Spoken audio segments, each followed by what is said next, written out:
Hello, everybody. Hello, Welcome back to the Current Art Podcast. I'm Yaqing. I'm Chang'en. Really nice to have you back.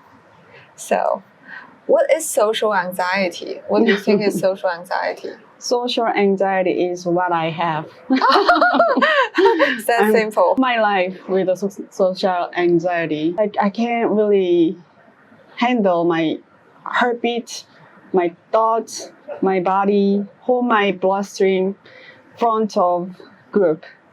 Yes. Yeah. I checked online. They say social anxiety disorder is an intense, persistent fear of being watched and judged by others. Yeah, I think definitely I can feel it. Yeah. So not only about talking in front of people, but mostly like you feel like they could say something that harm you, or they are judging you, measuring you. Yeah. How do you feel about it? Like, what exactly do you feel it in your body? I start to get so stressed. When I start to get anxious and panic, then I'll make a mistake. That's why I feel afraid. Yeah. Like, what kind of mistake you're talking about? Like, say wrong things? Yeah, maybe say wrong thing or mostly make a mistake of my English. It just feels awkward, awkward situation. I hate small talk. Small talk, yeah. So, yeah, it's any situation is not I didn't expect or not prepared. It's really hard for me. Yeah. I recently have been through some art coaching sessions. It caused me great anxiety at the first, What happened? Because in those art coaching sessions offered by NIFA, they teach you how to socialize and communicate in those parties and in those like art galleries and art spaces. And I thought myself as a like socialized person. So I thought I am very open communication. I think so. I think so too. But they say in the art industry or in a like art party, you cannot talk about personal stuff. Oh, yeah, that's I think more so to American culture. Yeah, you're right. Because they say like in America, people in those like parties or art events, they talk about their works. They don't talk about their personal life. But no, I think I told you before about how are you doing. If you have that question, don't say about your life. That's right? true. Because when people ask me how am I doing, I just want to say, you know what? Recently, somehow I feel a little bit miserable, and then those real words come out, and I realize people maybe not wanting to listen to those ramblings. But actually, it's really hard on me because what they are asking for is you are seeing people as different categories, right? How you can put people into categories based on their title, based on the work they have done, based on their social status. So how they can actually help you in different situations. I am terrified about it. And it's because of like, in that way, you're constantly being measured.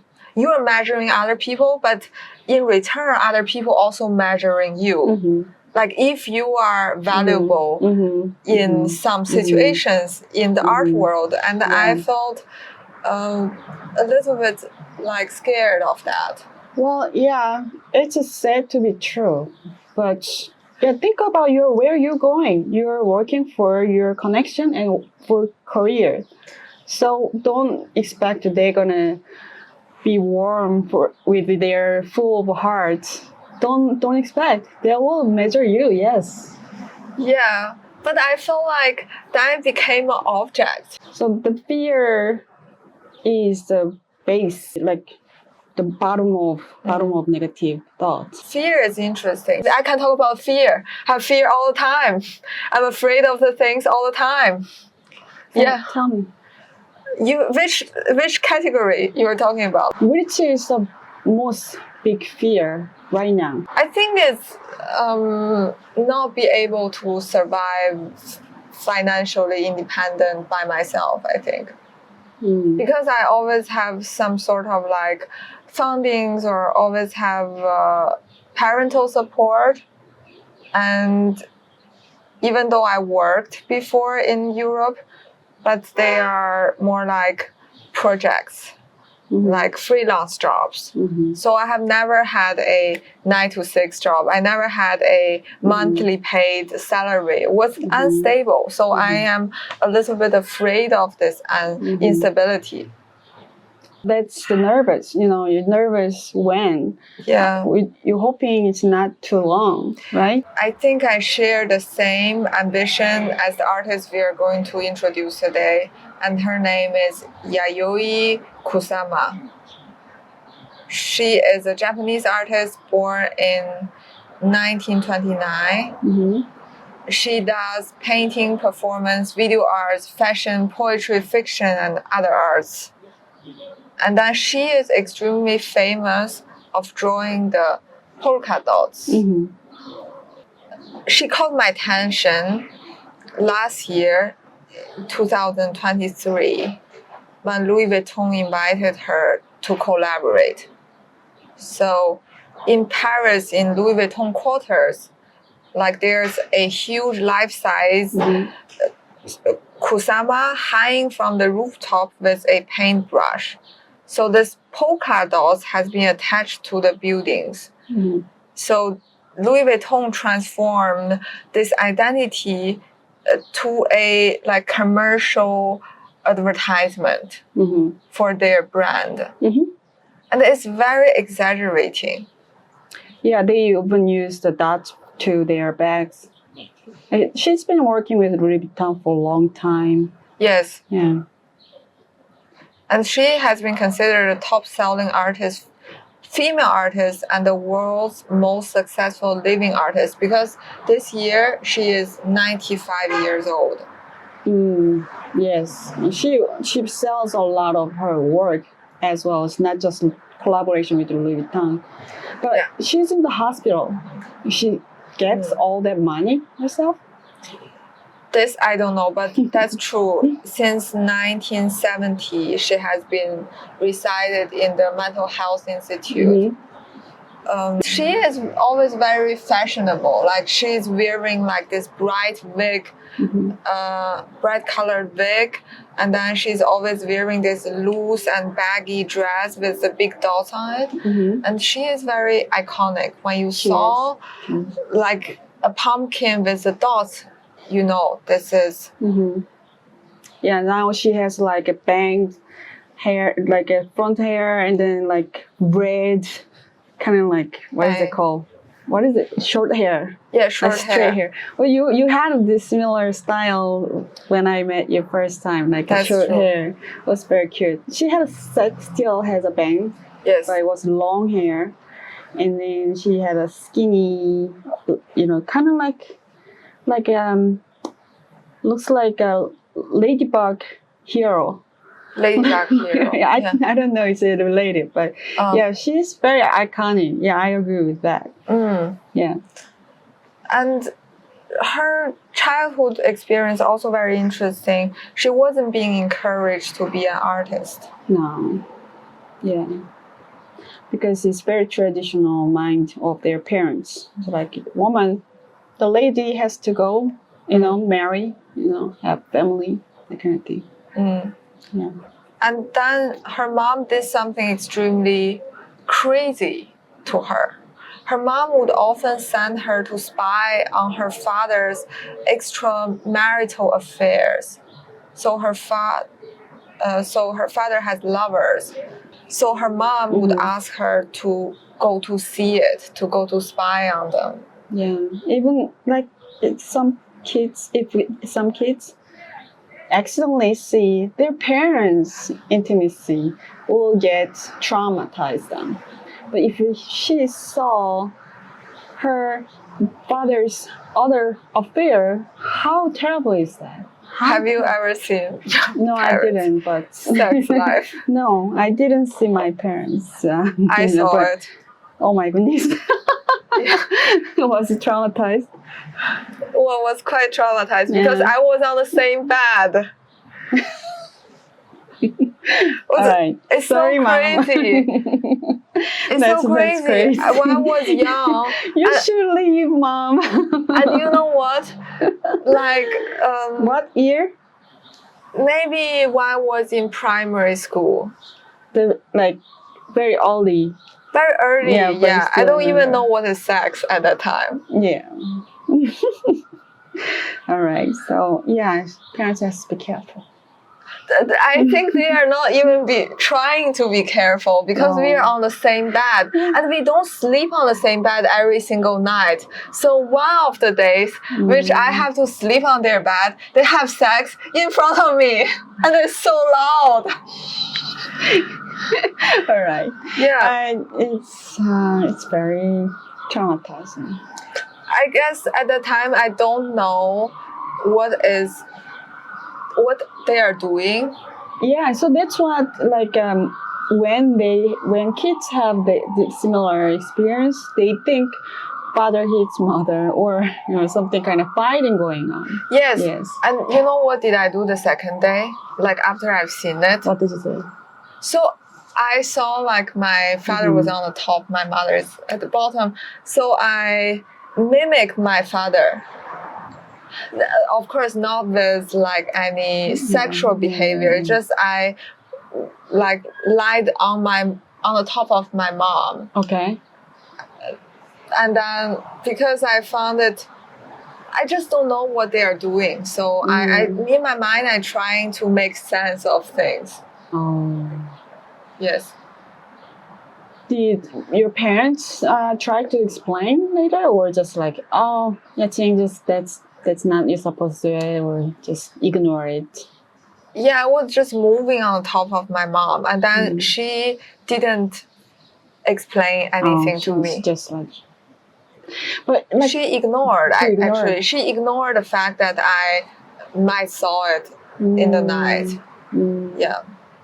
That's typical because she probably like kind of shocked, She yeah, that I like, had that behavior. Don't know what to do. It's probably. Yeah, I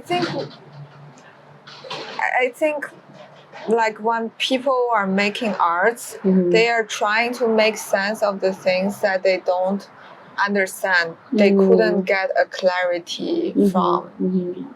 How traumatizing experience. Yes, because I think because that's something that she couldn't understand it fully. Yeah, and then she got phobia about men's genital. Yes. Yeah. Because she said, I don't like sex. I had an obsession with sex. When I was a child, my father had lovers and I experienced seeing him. My mother sent me to spy on him. I didn't want to have sex with anyone for years. The sexual obsession and fear of sex sit side by side in me. That's what she said.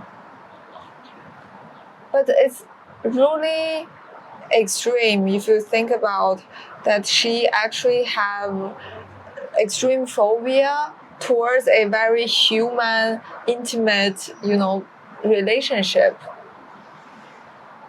Yeah, it's just like human basic desire, but she have bad experience, and unfortunately, she can't have a normal relationship with like. But she's insane anyway.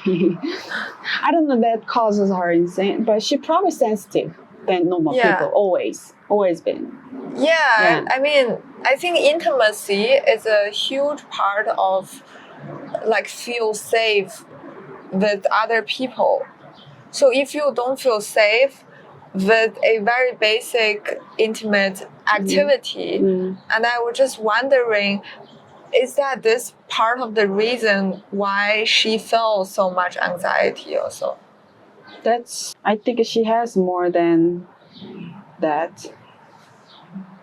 Kind of combined all that situation. She has hallucination and the polka dot phobia and her traumatized experience, and then her born with she born with her, I think it's sensitive mental.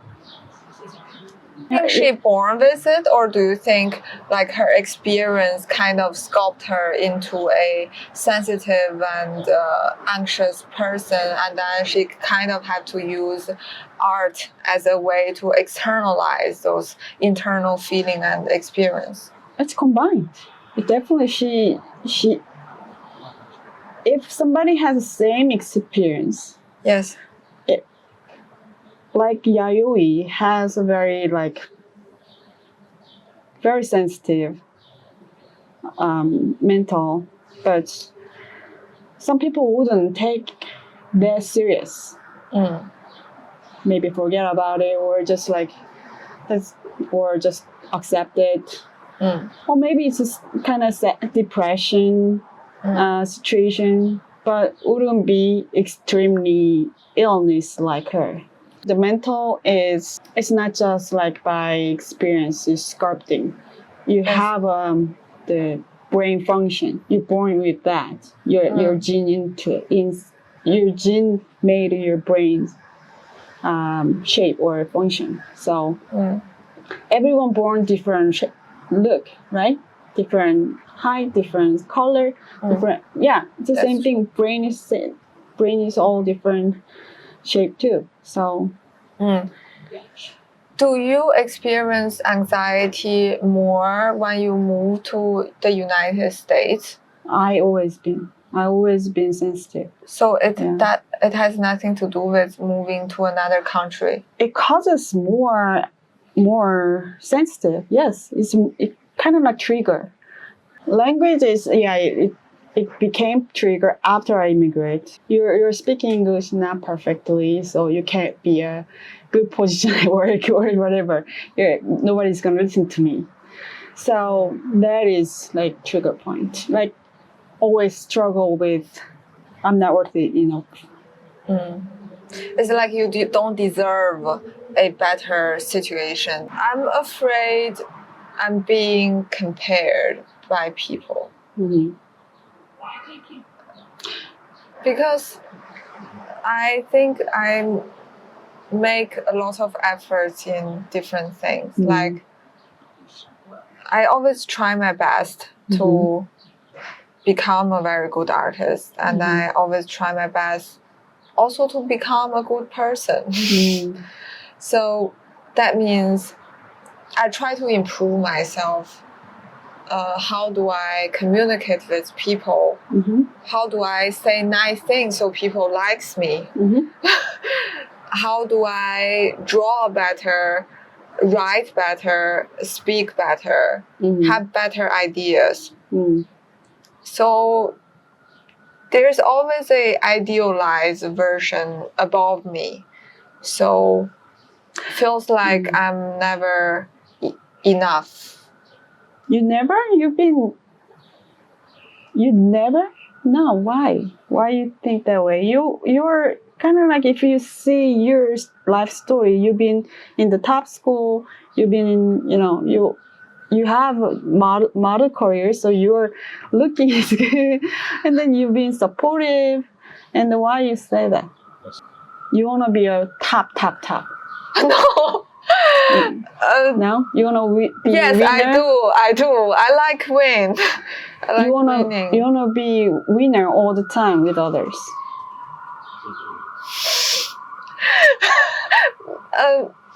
Not with my environment.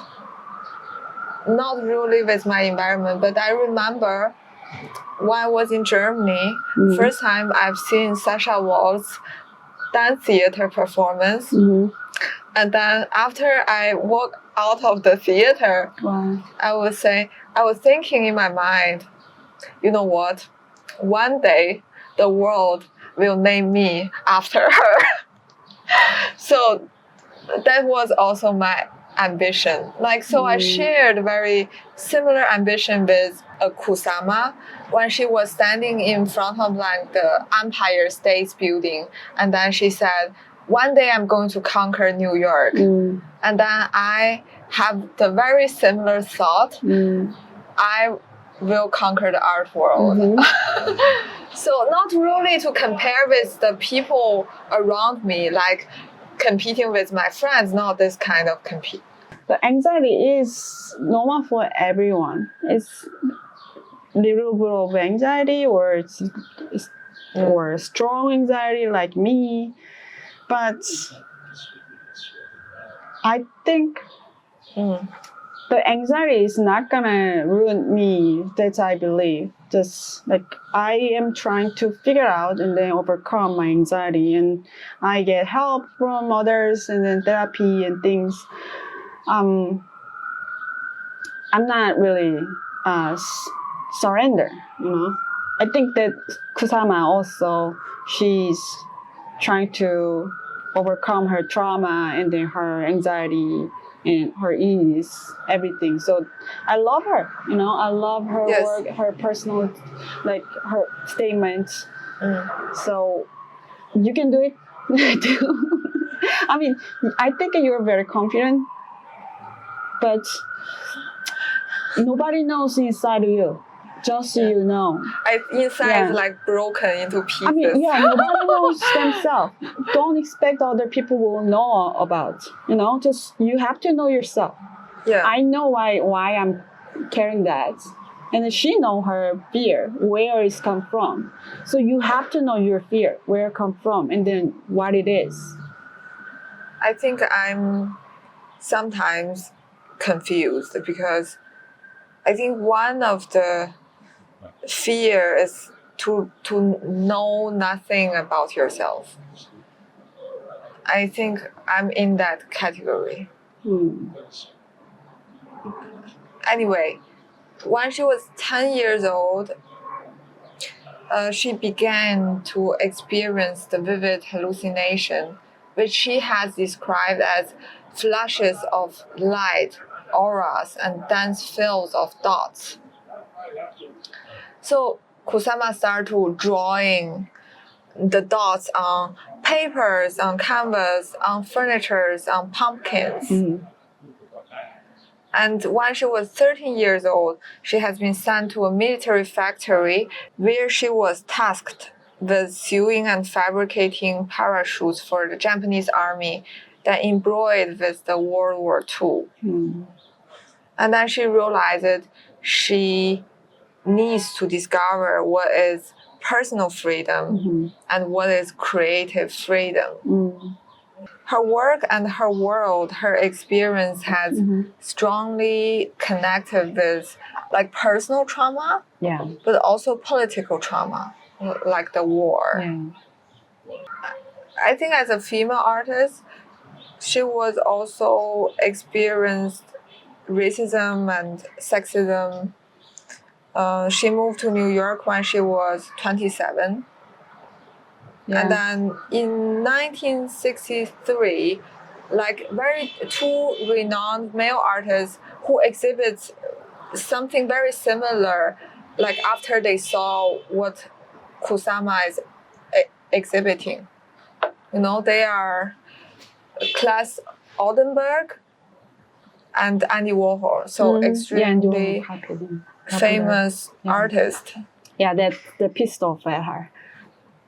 And then she felt extremely stressed, and then she was attempting to suicide because she was not able to make the money she believed she deserved.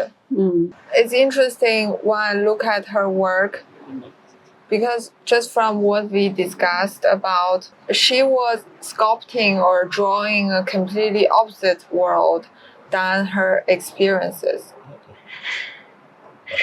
She made a work called Dots Obsessions. So in this yellow, bright room, like there are organic sculptures growing from the ceiling, growing from the wall and the ground. She drew so many of those dots onto those organic structures, onto the wall, onto the sculptures that she made. It's very childlike. It's almost like a child is drawing something on the wall when their parents are not there.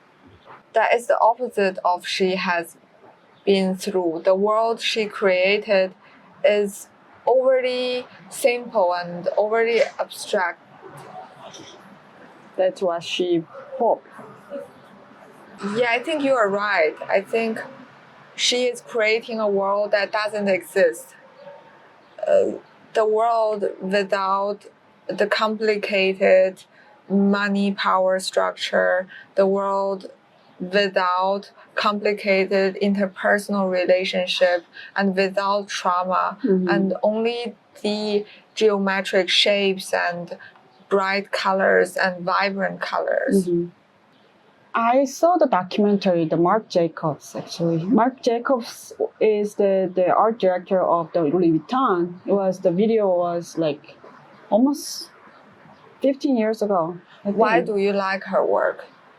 I liked the just visual at the time, like how Marc Jacobs obsessed about her, and it was simplistic, the vivid color, and just like drag of the eyes. And then I like the visual also, how he's describing her work and they show her work. At the time, she didn't start work with Louis Vuitton, just like kind of brainstorming. And then Marc Jacobs just took that documentary and then show it. And I think that time just like visually attracted. Yeah, and I learned her history later. Yeah. And that makes more attractive about her story. Why do you think why do you think her work is so visually attractive to you? The like simplistic, repeated pattern. It's always been like a human society use that kind of like pattern for any decoration. It's like fragment pattern. Color is very attractive. It's not too much. It's not too cheeky. You know what I mean? She made the pumpkin with the yellow and black. It's very simple, but it's not really childish. Yes. That is different. That is because that's why she's a great artist.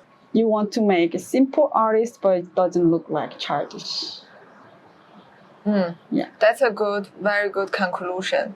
So it's almost like you observe the pumpkin in a very different way than other people sees it.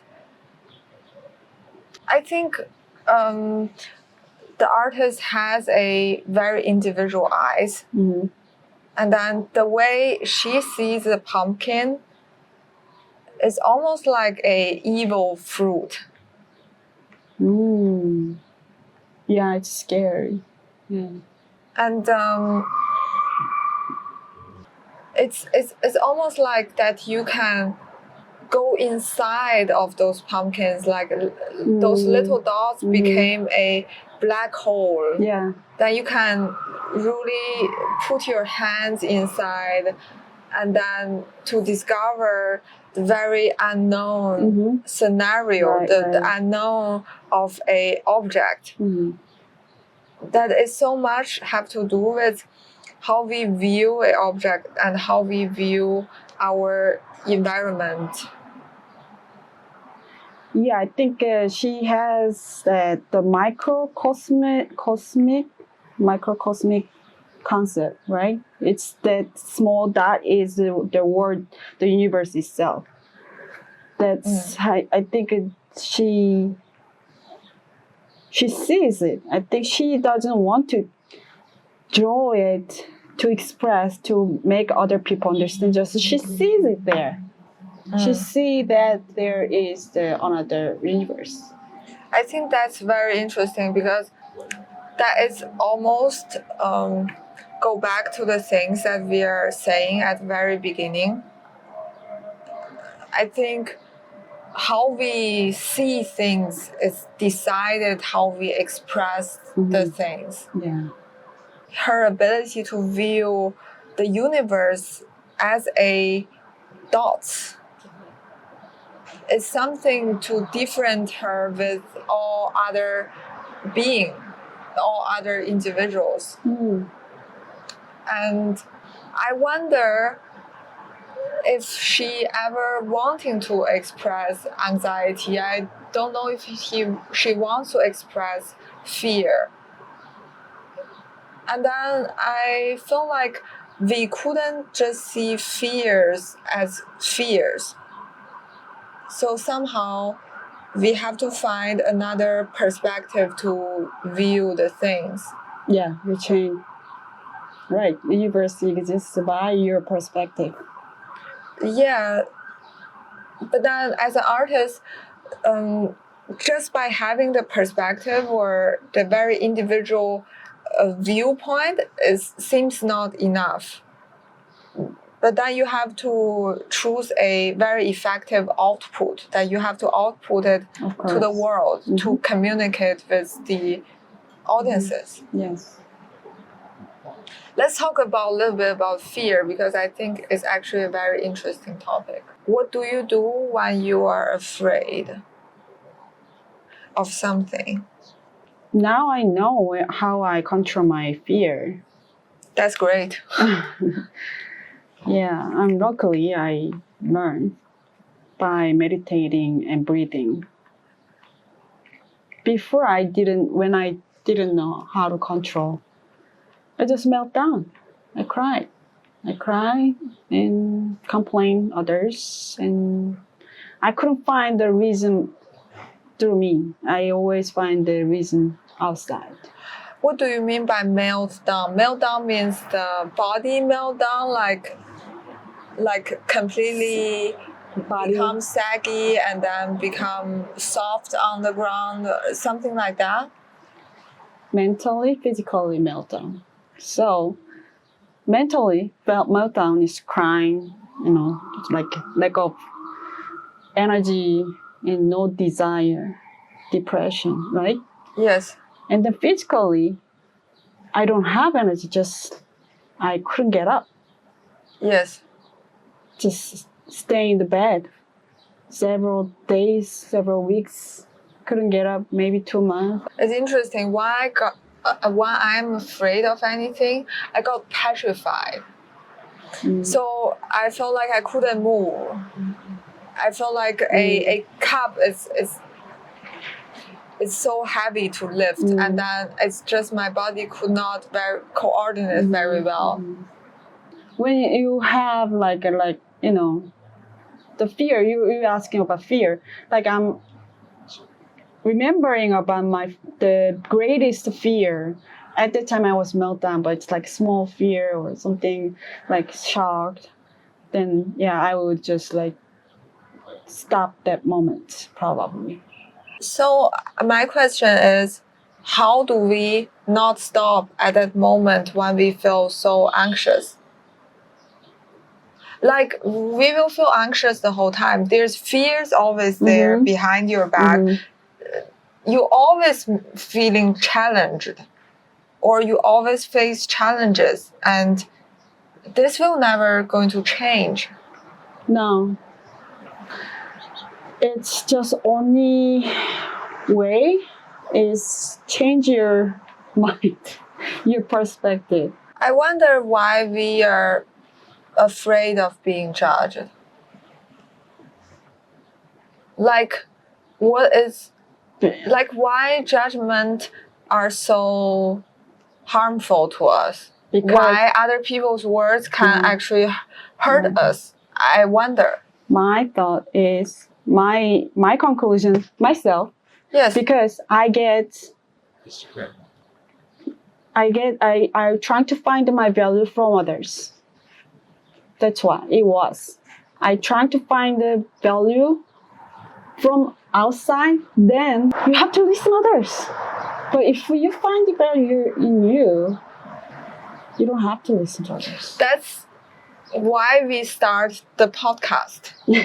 That's because we want to find the values within, so other people have no power over us anymore. But how? How to find the values within myself? How do I stop seeking compliments? How do I stop seeking like how other people sees me? You're trying to learn it now. You're working on it. It's not gonna happen like that. Yeah. You're working on it. It takes time. That's your conclusion of Yes. yeah. You're not gonna know right away. I do not know. Because I still seek validation from other Of course. We've been doing this, and then you just recognize yourself. You see, you thinking about yourself when you started, like maybe started with a podcast. Is it true? Well, how long have you been doing this? 2 months? That's it. people. March 15th. So exactly like 2 months and 3 days. Yes. That's it. It's not enough. It takes time. That's anxiety. Don't rush. Yeah. Don't rush. Anxiety is also when you hope the things happen before it happens. You hope like the results would come early. You hope everything would fulfill your expectations. But pain is normal. It is. Like separations are normal. Like don't get what you want is normal.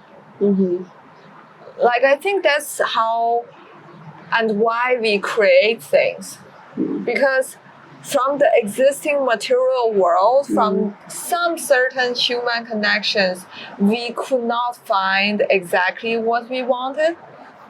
So we start to create things. There's a need to satisfy what I'm asking from the world. I don't know what Kusama is looking for. I think Kusama created a world that she has been longing for. It's a world that it's tasty. It's free of the fears. I think that's the biggest hope. If I am Kusama, That's the that what? would be. That is, I think, the biggest hope if I'm her. Yeah, it's like hoping for free from fear. Are we all hope to be free from the fear? I am. How about you? I don't know everyone's mind. We are all individual. Yeah, I guess I'm afraid when the fears are too much. But then I'm afraid if I don't have fear anymore. What does that mean?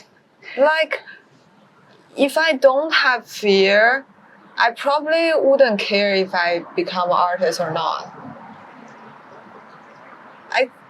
Or in difficult situation, if I don't have the fear, if I'm not going to change this fact,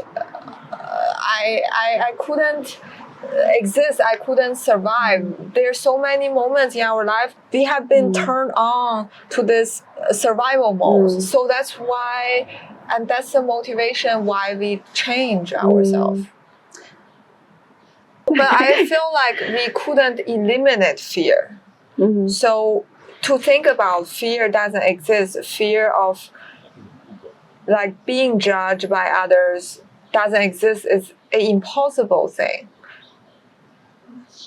I think more or less we always seeking the validations from other people. That's true.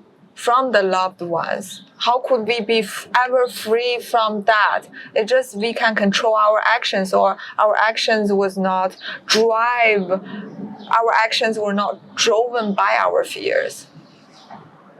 I think it's true that what you say, you cannot totally free from somebody's looking at you.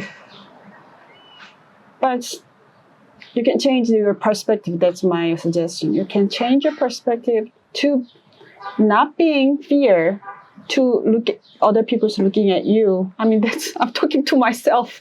So like, don't be fear people looking at you. You can think as you can influence others. Your material can be influence others. Yeah, that's very beautiful. It's talking to me because I have same fear, but I'm dealing with the same thing. But I'm trying to change my thoughts. Yeah, so it's up to you. Totally up to you. Nobody can make you change your mind. You have to do it yourself. I think that's very beautifully said. Oh. I think it's also very touching. Like we see ourselves through other people. Yesterday, I've been to a thesis exhibition. So one of my peers, he made a film, a documentary about alienation and about rebellion. He was talking about alienation and rebellion. And it's interesting enough, he wasn't in that film a lot. Like, he chose to shoot the people in New York. He chose to shoot like his cousin and also his friend who is a painter. But interestingly enough, through that documentary, I've seen him. I've seen the director. I guess, like, because of it's he are viewing his subjects. So we can actually experience the observer. And I think it's a beautiful thing that people reflect from each other. That we are not just one individual, but we can connect with people and then we can influence other people. And I think it's so important to know that, be responsible to know that you are influencing other people. Even though you couldn't see the influences, even though you couldn't see everything that is superficial. But then you know that whatever you do, it has a power to other people. It's raining a lot. It's at Ratching's house, beautiful garden here. Yeah. Thank you, John. Thank you, my roommate. Yeah. So renting our stage. So and it's a really good topic to talk about. It's helpful for each other. Being an artist and being a human. Yeah, it's a very attractive topic. Why I think it's so important is I think anxiety in some way controls our behavior. Oh, yeah. Influences how we see the clarity of the things. I think every right judgment comes from like clear observation. So the ability to see the pure form of the things not only important to the artist but also important to the just people in the world. Yeah, I think it's really correct. I think the fear of money, the fear of being judged, the fear of getting age, everything is like putting a like filter in front of our eyes. Is blurred with our visions. It is, exactly. When I'm experiencing the social anxiety, exactly happened. Blur my eyes. So like there's actually something that could block your vision that you couldn't see. White out. That's very interesting. So I think you're a really good metaphor about the, block your eyesight, like a vision. So it's happening. Oh. Yes. So it's interesting and very challenging to see things, to see human beings not just as I don't know, the skins, the hair colors, skin colors, what they are wearing, and what they are presenting in front of the public. I think it's interesting to see people like a little bit more deeper, right? A little bit things that you couldn't perceive just by vision. And then to see any other things in the world, like not just by how they look like.